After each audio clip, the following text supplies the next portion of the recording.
Emma McKenna's fingers trembled as she pulled her thick cardigan tighter around her shoulders. The distant shrieks of trick-or-treaters echoed through her apartment building, a chorus of joy that made her solitude feel even heavier. The horror movie on her TV cast eerie blue shadows across her living room, but she wasn't really watching. Halloween had always been her brother's favorite holiday.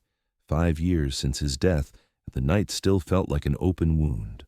A soft knock at her door barely registered over the screams from the television. Then it came again, more urgent this time. Emma muted the TV, glancing at the clock. 10:37 p.m., far too late for candy seekers. She approached cautiously, years of working the ER night shift having taught her that unexpected visitors rarely brought good news. When she peered through the peephole, Emma saw nothing. Then she lowered her gaze. A small boy in a Spider-Man costume stood in her hallway, his mask pushed up to reveal tear-streaked cheeks and wide, terrified eyes. Emma unlocked the door immediately. The child flinched at the sound, glancing frantically over his shoulder toward the stairwell. "Please hide me," he whispered, his voice breaking with fear. Emma hesitated only a second before her instincts took over. She pulled the boy inside, locked the door, and crouched down to his eye level. If you want to discover why this child was running from one of the most dangerous men in the city and what happened after this moment, subscribe to the channel and leave in the comments where you're watching from. Each view helps bring more stories like this one. The apartment that had felt so empty moments before now seemed to vibrate with the boy's fear. Emma kept her voice soft, the same tone she used with frightened children in the emergency room. "You're safe now. I'm Emma. Can you tell me your name?" The boy's eyes darted around her apartment, taking in the modest furniture, the medical textbooks stacked on the coffee table, the single-framed photo of Emma with her hospital colleagues. Her Halloween decorations were minimal, a small ceramic pumpkin and a string of orange lights around her window. "Leo," he finally whispered, his small hands fidgeting with the edge of his costume. "Are you hurt, Leo?" Emma asked, automatically scanning him for injuries. He shook his head. His costume was expensive, not a cheap polyester outfit from a big box store, but detailed high-quality fabric that fit him perfectly. His dark curls were neatly trimmed, and around his neck hung a small gold medallion with some kind of family crest. "Is someone chasing you? Your parents?" Leo's unusual amber gold eyes filled with fresh tears. "My dad," he said, his voice barely audible. "He doesn't know I ran away. We were trick-or-treating with his men, and I heard—" He stopped abruptly, looking down at his light-up sneakers. Emma's mind raced. She'd worked enough night shifts to recognize when someone was running from something dangerous, but this was just a child, 7 years old at most. "Let me get you some water," she said, moving to her small kitchen. "Or hot chocolate. I've got the kind with little marshmallows." Leo's eyes brightened just slightly at that. "Chocolate, please." As she filled the kettle, Emma considered her options. She should call the police, but something held her back. The quality of Leo's clothes, the medallion, the mention of his father's men. Something didn't feel right. Heavy footsteps in the hallway made them both freeze. Leo's eyes went wide with terror. "That's him," he mouthed, backing away from the door. The first knock was controlled, authoritative. When Emma didn't immediately respond, it became a pounding that seemed to shake the entire wall. "Open this door," a deep voice commanded. "I know he came this way." Emma directed Leo toward the bathroom with a finger to her lips. "Hide in there. Don't come out until I say it's okay." The boy disappeared into the bathroom just as another round of pounding began. Emma took a deep breath, smoothed her worn NYU sweatpants, and opened the door just enough to see the man outside. The hallway light silhouetted him, emphasizing his imposing height and broad shoulders. His black wool coat was unbuttoned, revealing an expensive suit underneath. His face was all hard angles, with a strong jaw darkened by 5 o'clock shadow. But it was his eyes that made Emma's breath catch. The exact same unusual amber as Leo's, but where the boy's held fear, this man's held danger. "Can I help you?" Emma asked, keeping her voice steady despite her racing heart. "My son is missing," the man said, his gaze trying to pierce through the gap in the doorway. "A boy, 7 years old, Spider-Man costume. He ran from his security detail 15 minutes ago. A witness saw him enter this building." His voice was cultured, but held an underlying roughness like velvet over gravel. I haven't seen any children, Emma lied, calling on years of keeping her composure in crisis situations. I've been home alone all evening. The man studied her face so intently that Emma wondered if he could somehow hear her pulse racing. I'm Dominic Russo, he said, as though the name should mean something to her. It did sound vaguely familiar, but Emma couldn't place it. And you are? Emma McKenna. I'm a nurse at Metropolitan Hospital. She shifted slightly, blocking more of the doorway. Like I said, I haven't seen any. May I come in? It wasn't really a question. Dominic Russo was already moving forward, forcing Emma to step back or be walked into. He entered her apartment with the confidence of someone used to getting his way. His eyes scanned the space systematically, taking in details with unsettling precision. When his gaze landed on the 2 mugs of hot chocolate on her counter, one already half prepared, his expression hardened. You said you were alone. Emma stood taller, channeling the authority she used with difficult patience. I don't know who you think you... A small sneeze from the bathroom cut her off. The silence that followed was deafening. Dominic's eyes never left hers as he called out, Leo, come here, now. The bathroom door opened slowly, and Leo emerged, his Spider-Man mask now clutched in his hands instead of worn on his head. He looked even smaller standing near his father's imposing figure. Papa, he whispered, moving forward but stopping just out of arm's reach. Are you hurt? Dominic asked, crouching down to his son's level. The movement was surprisingly gentle for such a commanding man. When Leo shook his head, relief flashed across Dominic's face before his expression hardened again. Why did you run? The entire security team is searching for you. He stopped himself, but not before Emma caught the genuine fear in his voice. You were going to hurt someone, Leo said, his small voice shaking but determined. I heard you talking to Uncle Sal. You said you would make Mr. Vincent disappear. Emma watched the interaction carefully, her nurse's training making her hyper-aware of any signs of abuse or danger. But what she saw was more complex. A father struggling to contain his anger, yes, but also a man who clearly cared for his son's well-being. Dominic closed his eyes briefly, seeming to gather his patience. You misunderstood, Leo. Adult conversations are complicated. It was then that the name connected in Emma's mind like a key turning in a lock. Dominic Russo. The businessman whose photo occasionally appeared in the papers, always with rumors of connections to organized crime. The Russo family controlled shipping interests along the East Coast, with whispers of darker enterprises beneath the legitimate facade. Those whispers included tales of rivals who disappeared. Emma's realization must have shown on her face, because when Dominic looked up at her, his expression darkened. You recognize me now, he stated flatly. It wasn't a question. Leo moved closer to Emma, standing slightly behind her. The gesture wasn't lost on Dominic, whose jaw tightened visibly. Leo misunderstood a business conversation, he said to Emma, his tone clipped. Vincent is a business rival who's being transferred to our West Coast operation. Leo shook his head vigorously.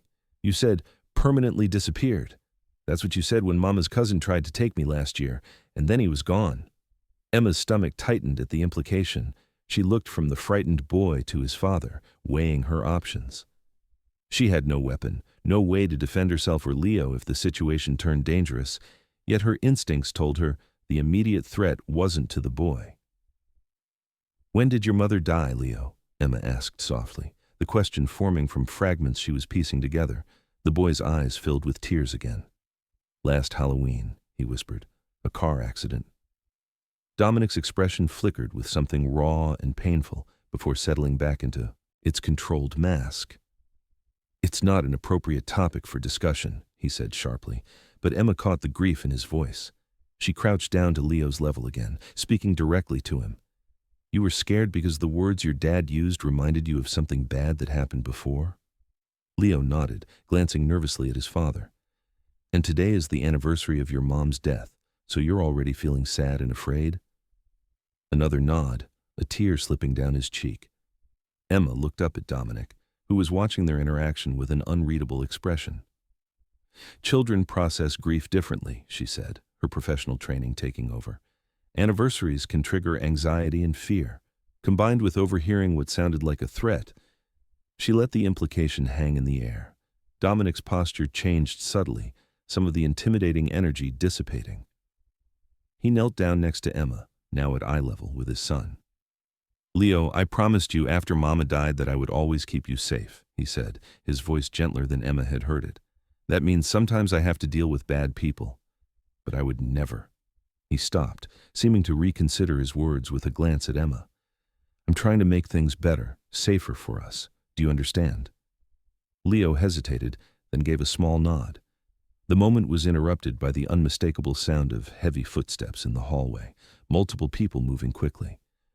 Dominic went rigid, his hand automatically moving inside his coat.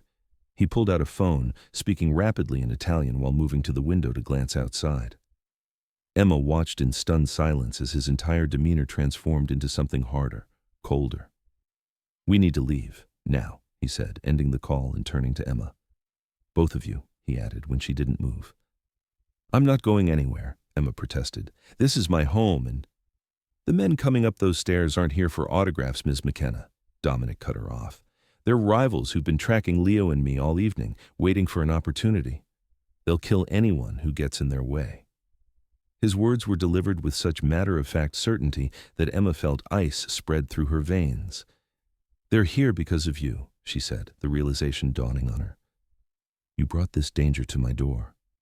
And now I'm trying to get you out of it," he countered, moving to Leo and lifting him into his arms.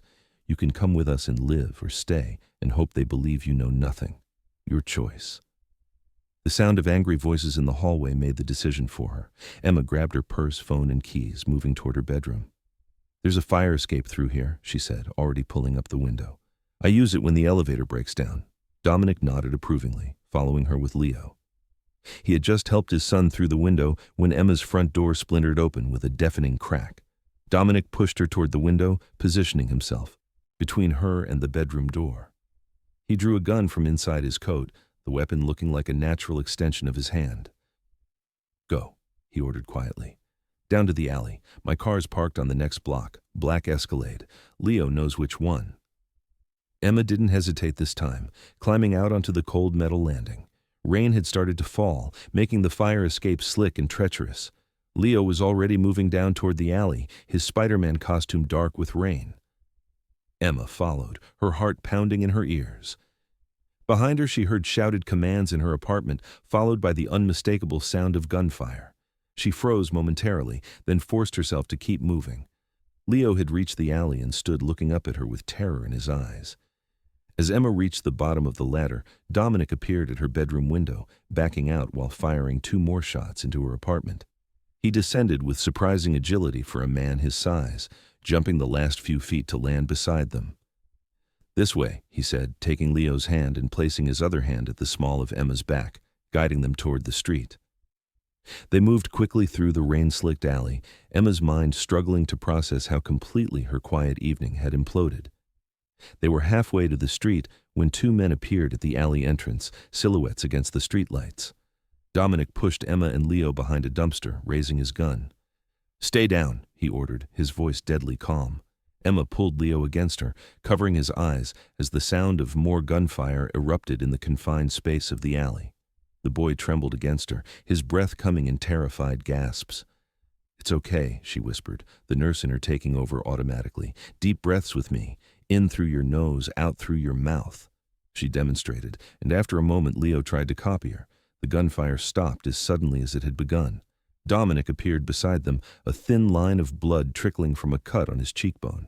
"Clear," he said tersely. "Move." They emerged onto a side street where a black Escalade with tinted windows waited, engine running.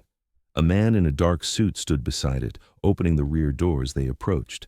He spoke rapidly to Dominic in Italian, receiving curt nods in response. Dominic helped Leo into the vehicle, then turned to Emma, who hesitated at the door. "Once you get in, there's no going back to your life. Not immediately," he said, his amber eyes locked on hers. "You're involved now. Those men saw you with us." Emma glanced back toward her apartment building, thinking of her job, her few friends, the life she'd built. It wasn't much of a life, she had to admit. Long shifts, empty evenings, a growing numbness that had been settling into her bones long before tonight. "I can't go back there anyway," she said finally. "They know where I live." She climbed into the Escalade, the leather seat cold against her rain-soaked clothes. Leo immediately moved closer to her, seeking comfort. Dominic got in after her, closing the door with finality. As the vehicle pulled away, Emma watched her apartment building disappear in the rain, wondering if she had just made the biggest mistake of her life, or possibly saved it. 20 minutes and several circuitous turns later, they arrived at a luxury high-rise in Manhattan's financial district. The Escalade descended into a private parking garage where two more suited men waited. Emma had remained silent during the drive, Leo's head resting against her arm as the adrenaline crash left him exhausted. Dominic had been on his phone most of the journey, speaking in a mixture of English and Italian, his voice controlled but with an underlying tension that made the air in the vehicle feel charged. Now, as one of the waiting men opened her door, Emma hesitated again. The enormity of what had happened, what was still happening, crashed over her. She was entering the world of a man who carried a gun as naturally as others carried wallets, whose enemies thought nothing of breaking down doors and opening fire. "You'll be safe here," Dominic said, misinterpreting her hesitation. "The building has the best security in Manhattan." "That's not what I'm worried about," Emma replied, but she stepped out anyway.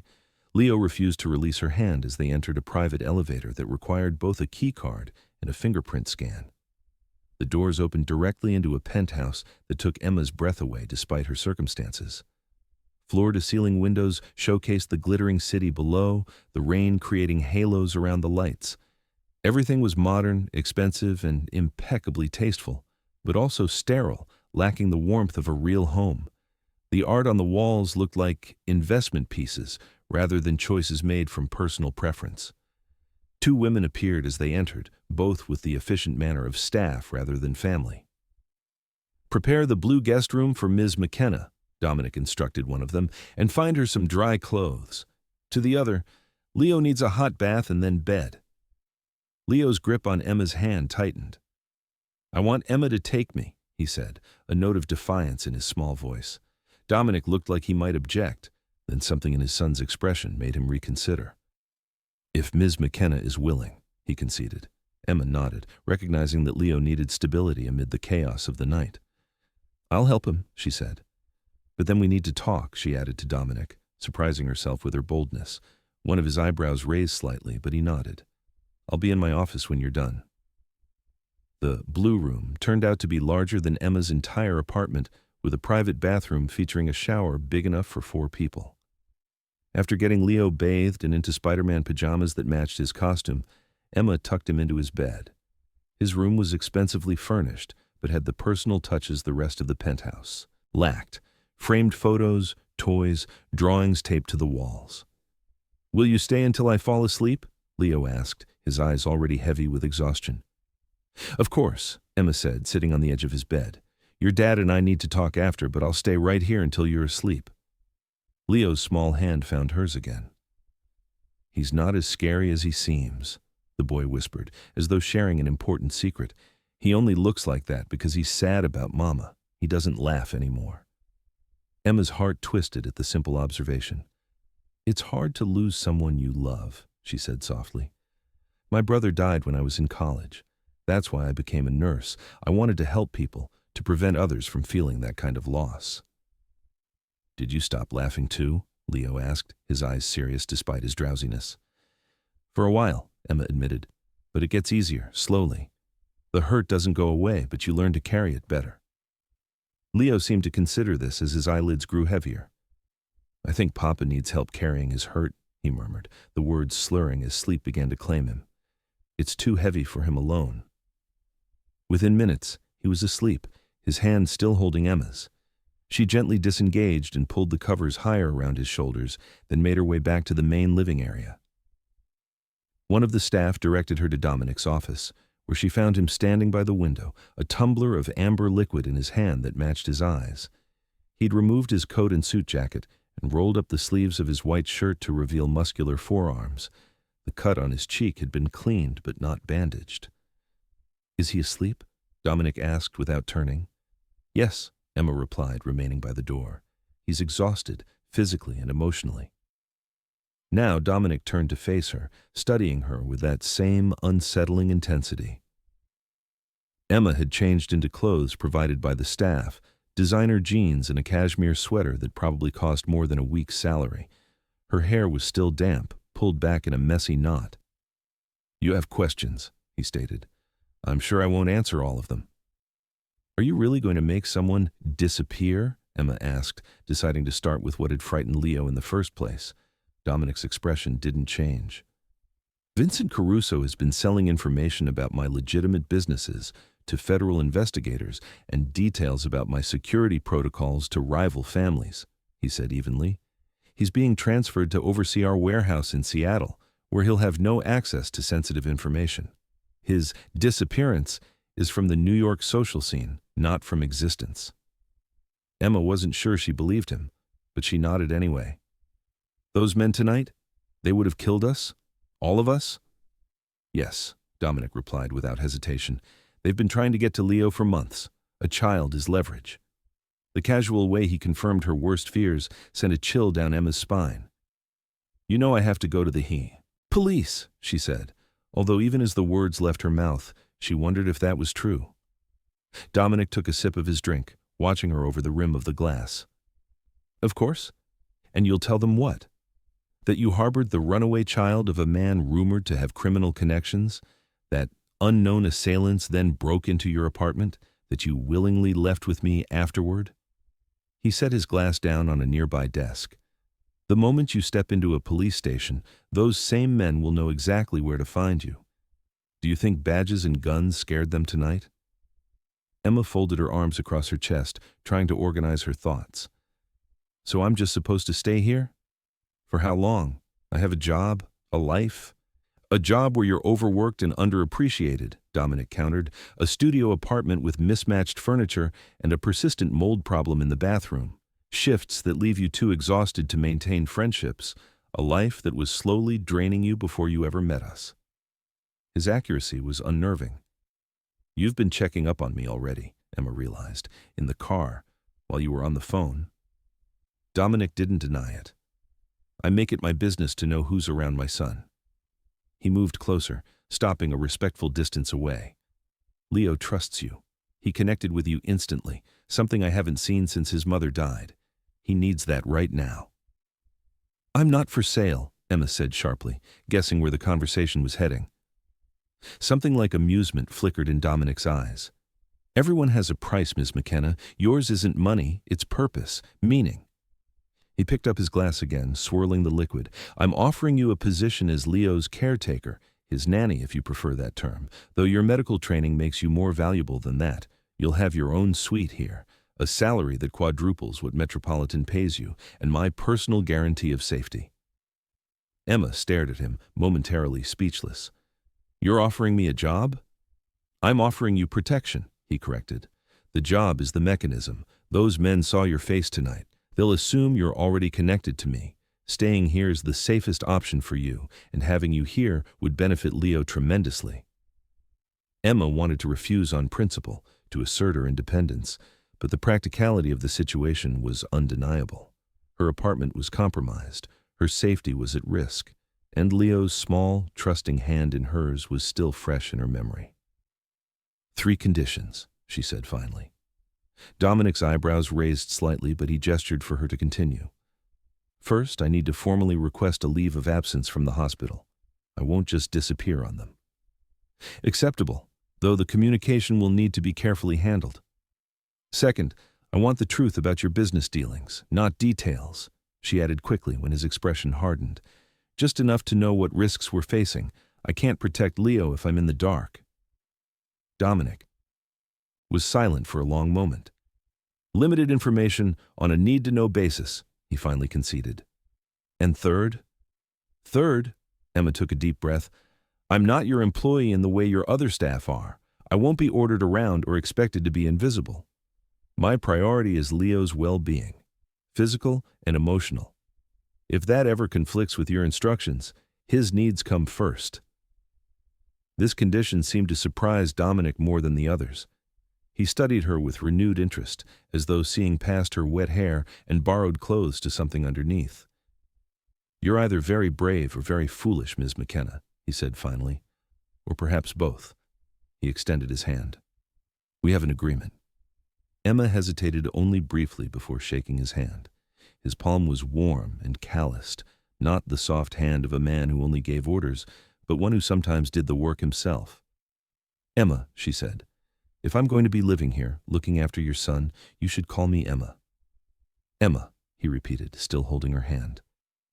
The sound of her name in his deep voice sent an unexpected shiver through her. Welcome to your new life.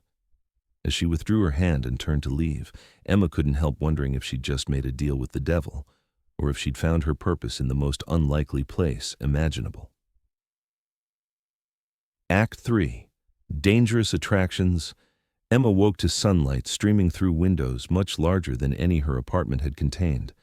For a moment, disorientation gripped her, the silken sheets, the vast bedroom, the unfamiliar weight of expensive fabric against her skin. Then the memories crashed back. Halloween night, a frightened boy, gunshots in her apartment, amber eyes that saw too much. She'd been at the Russo penthouse for 2 weeks now, and still each morning brought the same surreal awakening. Emma slipped from the king-sized bed, her bare feet sinking into plush carpet that probably cost more than 3 months of her hospital salary. The blue room had become her space, though she'd done little to personalize it. Everything felt temporary, despite Dominic's assurances that she could stay as long as necessary. She moved to the window, looking out at Manhattan spread below like a scale model of wealth and poverty. Somewhere out there, her apartment had likely been cleared of her possessions, her shifts at Metropolitan filled by other nurses. The hospital administrator had been surprisingly accommodating about her family emergency leave of absence. Emma suspected Dominic's influence, though he'd never confirmed it. "Emma, you're awake!" Leo's voice pulled her from her thoughts. He stood in her doorway, already dressed in his private school uniform, his dark curls neatly combed. The transformation in him over 2 weeks had been remarkable. The nightmares that had plagued him nightly when she arrived now came only occasionally. His smiles, once rare, appeared more frequently. "Papa's making breakfast," Leo announced, bouncing on his toes with excitement. "He never makes breakfast. He says it's because you're teaching me science today." That had been Emma's idea, turning Leo's natural curiosity into structured lessons during his school breaks. She'd created experiments designed to entertain while educating, something his previous nannies had never attempted. "Tell your father I'll be down in 10 minutes, Emma said, smiling as Leo raced off. The domesticity of the situation struck her suddenly, how quickly she'd adapted to this strange new reality, how naturally she and Dominic had fallen into co-parenting rhythms despite their vastly different worlds. In the kitchen, Dominic stood at the professional-grade stove, his usual impeccable suit replaced by dark jeans and a gray cashmere sweater pushed up to reveal those same muscular forearms that had caught her attention that first night. The casual clothing did nothing to diminish his commanding presence. If anything, it made him more approachable, more human, and therefore more dangerous to her equilibrium. "You cook," Emma observed, accepting the coffee he handed her. Their fingers brushed, a contact that lasted milliseconds but sent warmth cascading through her veins. "When necessary," Dominic replied, the hint of a smile softening his usually guarded expression. "Leo informed me that proper scientific exploration requires protein." Leo nodded solemnly from his place at the island counter. "Brain food," he confirmed, the phrase clearly parroted from Emma. She watched as Dominic served his son an omelet, the gentleness in the gesture at odds with the man who carried a gun and spoke in hushed tones behind closed doors with men who looked like they solved problems permanently. This was the contradiction that fascinated and terrified her, how the same hands that had fired a weapon with such lethal precision could now tuck a napkin into his son's collar with tender care. "The science experiment," Dominic said, turning those perceptive amber eyes to her. "It's safe?" The question held layers of meaning. In his world, safety was never assumed but constantly evaluated. "Completely harmless," Emma assured him. "Just vinegar, baking soda, and food coloring for a volcanic reaction. Leo's learning about chemical reactions." Dominic nodded, seemingly satisfied. "I have meetings until 3, but I'd like to see this volcano when I return." It was the first time he'd expressed interest in participating in one of their activities, and Emma felt an inexplicable flutter in her chest at the prospect. "Ms. McKenna," Dominic's head of security, Marco, appeared at the kitchen entrance. His expression conveyed urgency without alarm, a distinction Emma had learned to recognize. "A moment of your time." Emma followed him to the hallway, coffee cup still in hand. "There's been unusual activity around Metropolitan Hospital," Marco said without preamble. "Men asking questions about you. Your apartment has also been searched again." Ice replaced the warmth in Emma's veins. "Carusso's men?" she asked. She'd learned enough about Dominic's world to understand the basic power structures and rivalries. "Possibly," Marco confirmed. "Mr. Russo wanted you informed, but asks that you not alarm Leo."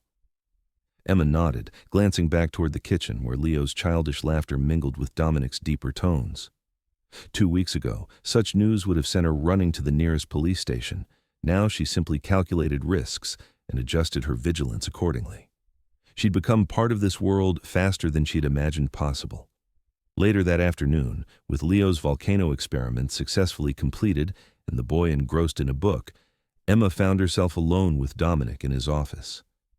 The space reflected its owner, elegant, controlled, with subtle displays of power in the rare art pieces and antique weapons mounted on the walls. "They're looking for me," she said without preamble. "Marco told you," Dominic replied, neither confirming nor denying. It was expected. He poured 2 glasses of whiskey, offering one to Emma. She accepted it despite rarely drinking, another adaptation to her new life. "Vincent Caruso disappeared 3 days ago," Dominic continued, studying her reaction. "Not to Seattle, I assume," Emma said dryly. Dominic's expression remained unreadable. "He made choices that endangered my family." The simple statement contained multitudes of implication. Emma knew she should be horrified, should reject the casual reference to what was likely murder. Instead, she found herself wondering when her moral compass had begun to recalibrate around Leo's safety as its true north. "Vincent was your wife's brother," she said, recalling details she'd pieced together from conversations with Leo and the staff. Pain flashed across Dominic's face, quickly masked. "Sophia's half-brother," he corrected. "They shared a father. Vincent resented that she married me, believed she deserved better than a Russo." He took a sip of his whiskey. Sophia disagreed. "Leo said his mother died in a car accident," Emma ventured, treading into territory Dominic typically kept locked away. The anniversary of Sophia's death had passed, but its shadow still lingered in the penthouse. "Was it really an accident?" Dominic's knuckles whitened around his glass. For a long moment she thought he wouldn't answer. When he did, his voice was rough, as though the words were being dragged from somewhere deep and broken inside him. "Car bomb," he said simply. "Meant for me. She was 8 months pregnant with our second child. A daughter." Emma's breath caught, the full weight of his loss crashing over her. Not just a wife, but an unborn child as well. The double grief explained the darkness she sometimes glimpsed behind his controlled exterior. "Leo was with his nanny that day," Dominic continued, staring into his glass as if seeing the past reflected there. "If he had been in that car—" He didn't finish the thought. Didn't need to. "I'm sorry," Emma said, the words inadequate against such tragedy. She moved closer, driven by an impulse she didn't examine. "Leo said something the night we met, that you don't laugh anymore." Dominic looked up, surprise flickering across his features. "He notices everything," he said softly, "like his mother." Without thinking, Emma reached out, her fingers brushing his hand where it rested on the desk. "Grief doesn't have a timeline," she said, "but it does change shape over time, becomes something you can carry rather than something that carries you." Dominic turned his hand, capturing her fingers in his. The contact sent electricity racing up her arm. "You speak from experience," he observed. Emma nodded. "My brother Jason. He died from an untreated infection that turned septic. The hospital missed the symptoms until it was too late." Understanding dawned in Dominic's eyes. "That's why you became a nurse." "I wanted to be the person who noticed, who caught the things others missed," Emma confirmed. "I couldn't save Jason, but I could save others." The parallel between them hung in the air, both shaped by losses they couldn't prevent, both fiercely protective as a result. Dominic's thumb traced circles on her palm, a gesture so intimate it made her breath hitch. "We're more alike than different, Emma McKenna," he said, her name on his lips sending a shiver down her spine. The moment stretched between them, charged with possibilities. Then Leo's voice called from the hallway, breaking the spell. Dominic released her hand, the mask of control sliding back into place. But something had shifted between them. A door opened that couldn't be closed again. That night, after tucking Leo into bed with a story about brave knights and the dragons they didn't slay but instead befriended, Emma found herself on the penthouse balcony. The November air held a bitter chill, but she welcomed it, hoping it would clear her head of dangerous thoughts. The city lights blurred below, through unshed tears as she considered how thoroughly her life had changed in 2 short weeks. She had entered a world of violence and luxury, of danger and protection. She'd connected with a child who needed her, who was healing under her care, and she'd begun to see beneath the surface of a man everyone feared, but no one truly knew. "You'll catch cold," Dominic's voice came from behind her. He draped a cashmere throw around her shoulders, his hands lingering longer than necessary.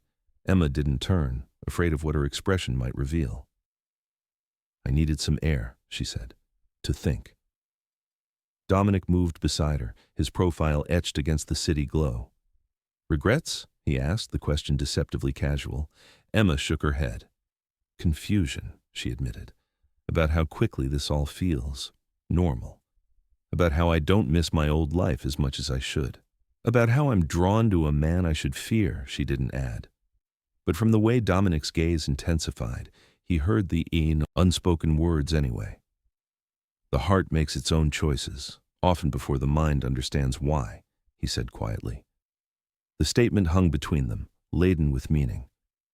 Before Emma could respond, Dominic's phone rang. He checked the screen, his expression immediately hardening into the mask of the businessman, the crime boss, the man who made difficult decisions without hesitation. "I need to take this," he said, already moving away. "Stay inside, Emma. It's not safe out here after dark, even 40 floors up." He was gone before she could respond, leaving her wrapped in expensive cashmere, staring at a city that seemed determined to remind her of the danger wrapped around this unexpected connection. Emma returned inside, locking the balcony door behind her. As she passed Dominic's partially open office door, she caught fragments of his conversation, terse Italian phrases punctuated by English words: security breach, the child, eliminate the threat. Her step faltered. This was the reality behind the domestic facade, a world where problems were eliminated, where enemies constantly circled, a world where Leo's father made decisions that kept them safe, but at what cost? A world she was now irrevocably part of, whether she had chosen it or not. In her room, Emma sat on the edge of her bed, the throw still around her shoulders. On her nightstand sat a framed photo of Leo that he had given her, his gap-toothed smile radiant. Beside it lay her hospital ID badge, a relic from a previous life. 2 weeks ago, she had been a nurse who saved lives. Now she was caught between worlds, the healer and the protected, the caregiver and the accomplice. And somewhere in that liminal space, she was falling for a man who represented everything she had once thought she stood against. The realization didn't shock her, as it should have. Instead, it settled into her bones with the quiet certainty of a truth long recognized but only now acknowledged.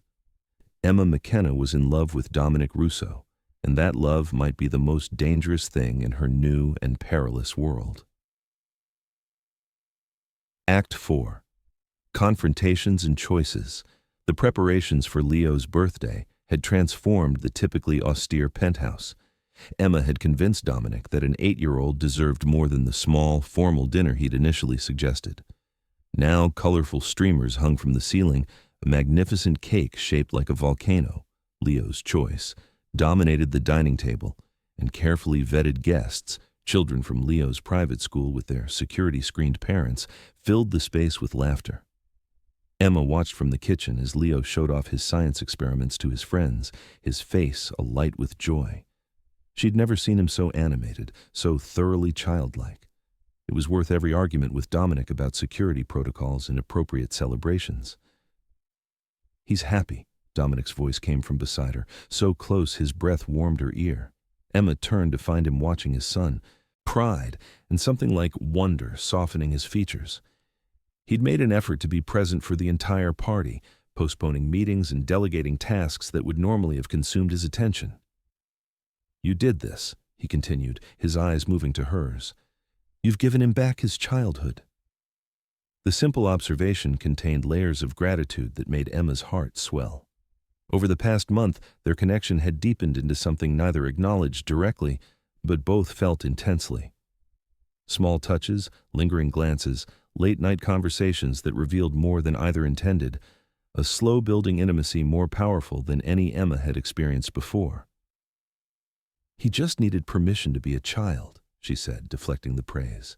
"To know his grief doesn't have to define every moment." "Papa, Emma," Leo called, waving them over. "It's time for cake." Dominic's hand found the small of her back as they walked toward the gathering, the casual possessiveness of the gesture not lost on Emma.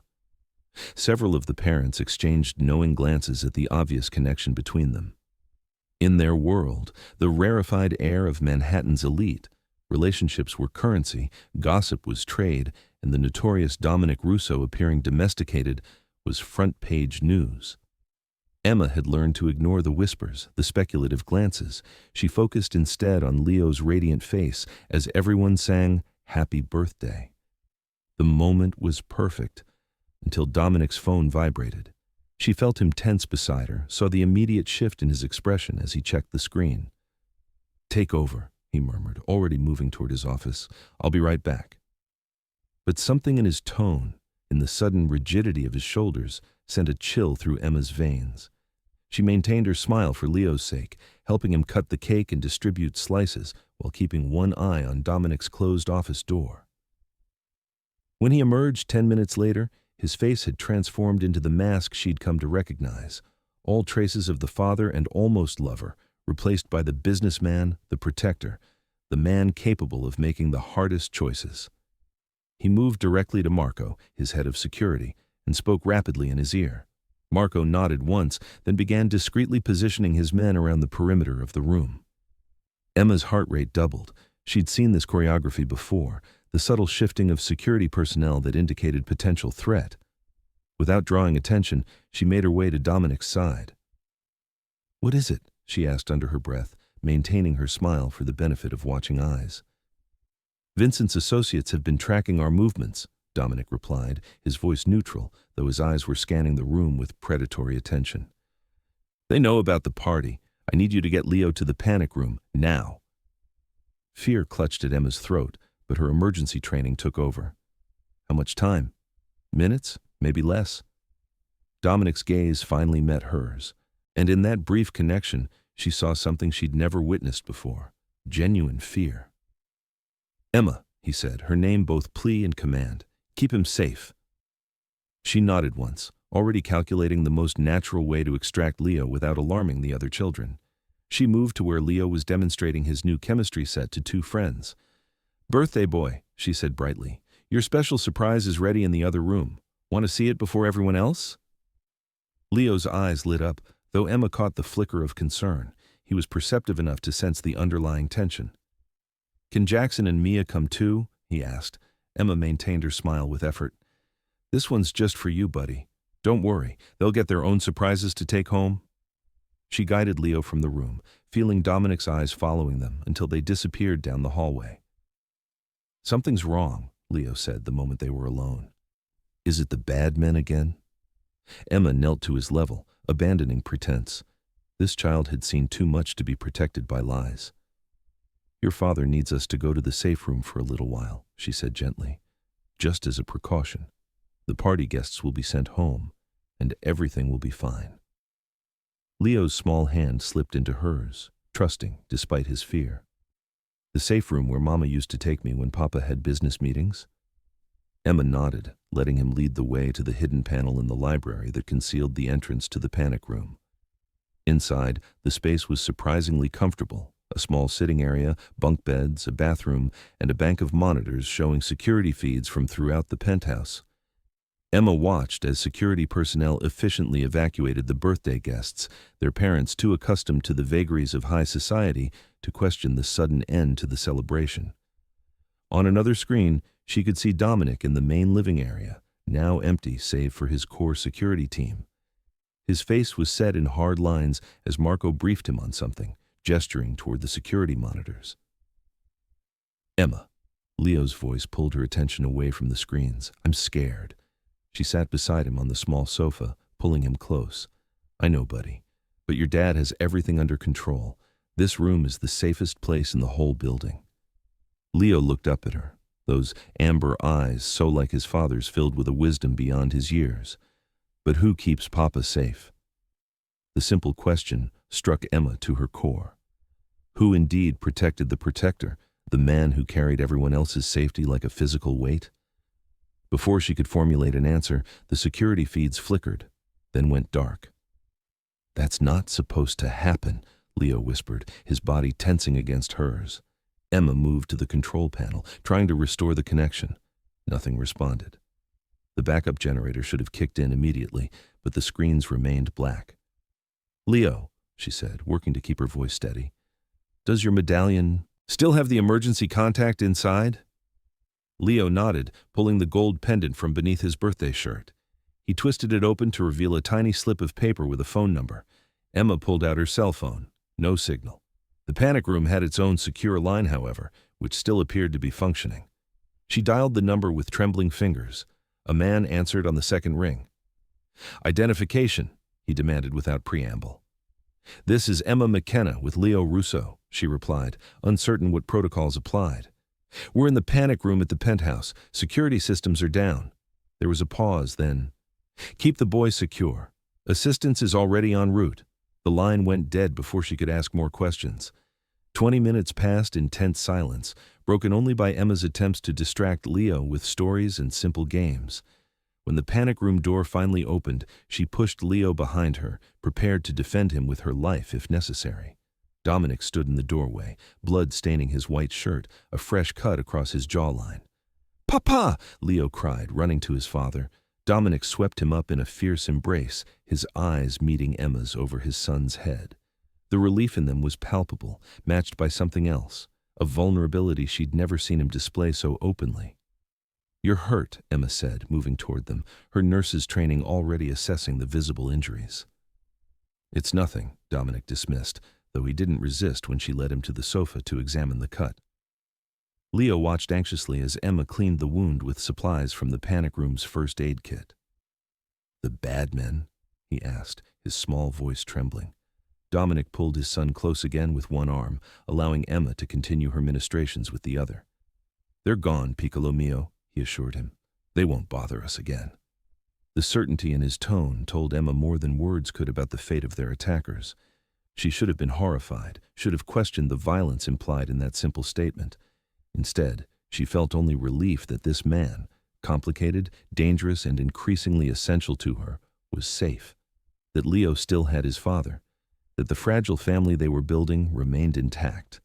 Later, after Leo had finally fallen asleep in his own bed, Emma found Dominic on the balcony, where weeks earlier something had begun to shift between them. The November night had given way to December's deeper chill, but he seemed oblivious to the cold, staring out at the city with a tumbler of whiskey in his hand. "You should be resting," she said, joining him at the railing. 3 stitches and a possible concussion isn't nothing." Dominic's lips curved in the ghost of a smile. "Noted, Nurse McKenna." The smile faded as quickly as it had appeared. Vincent's cousin led the attack. They had inside help. One of the security team was on their payroll. Emma absorbed this, understanding the implications. That's how they knew about the party, how they disabled the systems. Dominic nodded, taking a swallow of his whiskey. "I've spent years building walls around Leo, around myself. Yet they keep finding ways through." He turned to face her, his expression grave. "This is my world, Emma. Violence, betrayal, constant vigilance. I've tried to shield you from the worst of it, but today—" He gestured to the bloodstain on his shirt. "Today you saw what it really means to be part of my life." Emma met his gaze steadily. "I made my choice the night I pulled Leo inside my apartment door," she said quietly. "Every day since has only confirmed it." Dominic studied her face in the city light, searching for hesitation, for fear. Finding none, he set down his glass and moved closer. "I promised myself I wouldn't do this," he said, his voice rough with emotion, wouldn't pull you deeper into my world, wouldn't risk losing you the way I lost Sophia. His hand came up to cup her cheek, his touch gentle despite the strength she knew those hands possessed. But I'm not strong enough to keep that promise. Emma turned her face into his palm, her heart racing. I'm not asking for promises, she whispered. I'm not asking for safety. I made peace with the danger the moment I understood what you meant to Leo, what you've come to mean to me. The admission hung between them, honest and unadorned. Dominic's eyes darkened, and then he was kissing her, not tentatively, but with the certainty of a man claiming something he'd denied himself too long. Emma responded with equal fervor, months of unacknowledged longing crystallizing into this single moment of connection. When they finally broke apart, Dominic rested his forehead against hers, his breathing uneven. If you stay, he said, each word deliberate, there are rules. You don't go anywhere without security. You learn to defend yourself. You tell me everything. Any threats, anything unusual. Okay, Emma agreed, understanding these weren't controlling demands, but desperate attempts to keep her safe in a world that had already taken too much from him. I mean it, Emma, he insisted, his hands framing her face. In my world, information keeps you alive. I understand. She held his gaze, letting him see her acceptance of these terms, of the life they entailed. And, he hesitated, you should know that other families will see you as my weakness. They'll see Leo as leverage. They'll target both of you to get to me. Emma smiled sadly, thinking of the frightened boy who had knocked on her door on Halloween night. They already have, Dominic, and we're still here. 6 months later, Emma stood in the garden of their new home, watching Leo teach his new puppy to fetch. The Manhattan penthouse had been sold, too compromised by the birthday attack to ever feel secure again. This estate outside the city offered space, privacy, and multiple layers of security disguised as luxury amenities. Spring sunshine warmed Emma's face as she absently touched the diamond ring on her left hand, Dominic's Christmas gift, offered with uncharacteristic uncertainty in his eyes. Her acceptance had brought the first full, unguarded smile she'd ever seen from him. She heard footsteps behind her and turned to find Dominic approaching, his usual suit replaced by casual weekend attire that still did nothing to diminish his authority. The foundation paperwork is complete, he said, joining her at the garden's edge. The children's hospital wing will break ground next month. Emma nodded, pride filling her chest. The medical foundation had been her idea, a way to channel Dominic's resources toward healing rather than harm, toward building a legacy Leo could someday inherit without bloodshed. It was part of the gradual transformation they were undertaking together, the slow shift from darkness toward something resembling light. Leo spotted his father and came running, the puppy bounding at his heels. Papa! Emma! Watch what Rocket can do now! Dominic swept his son up in a practiced motion, settling him on his hip despite Leo being almost too big for such gestures. Emma watched them, this man and boy who had crashed into her life on a Halloween night that seemed simultaneously yesterday and a lifetime ago. We're lucky, aren't we? Leo asked suddenly, his perceptive gaze moving between the two adults. To be a family? Dominic's free arm wrapped around Emma's waist, pulling her into their circle.